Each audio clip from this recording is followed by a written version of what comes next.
बिस्मिल्लाहिर्रहमानिर्रहीम। अस्सलाम वालेकुम। एवन टीवी के न्यूज़ स्टूडियो से मैं हूं आयशा हमीद और मैं हूं मुनीबा अख्तर। शामिल करेंगे न्यूज़ हेडलाइन। 14 साल बाद करंट अकाउंट सरप्लस, वज़ीर आज़म का $2.1 अरब सालाना इजाफे पर खुशी का इजहार। पाकिस्तान में मौशी तारीख का संग मील अबूर किया।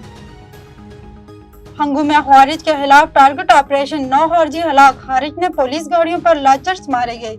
दहशत गर्दों के खिलाफ ऑपरेशन जारी रहेगा। पंजाब असम्बली हुकूमत और अपोजिशन के मुज़ाकरात कामयाब, स्पीकर रेफरेंस की दरख्वास्तों पर फैसला मुअत्तल कर दिया।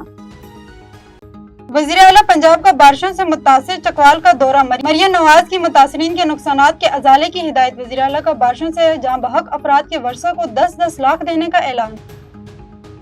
हेडलाइंस आपने जानी, रुक करते हैं तफसीली खबरों की जानिब। और आपको बताते चले कि कराची के सचल थाने के हदूद सचल गोट और दीगर मुख्तलिफ इलाकों में बढ़ती हुई बदअमनी के खिलाफ ऑल पार्टनर कमेटी के जानिब से हाथों में बैनर्स उठाकर सचल कोर्ट के गेट से जिला शिरकी प्रेस क्लब तक एक एहतजाजी रैली निकाली गई और सख्त नारेबाजी की गई। इस मौके पर एहतजाज करने वाली मुख्तलिफ पार्टियों के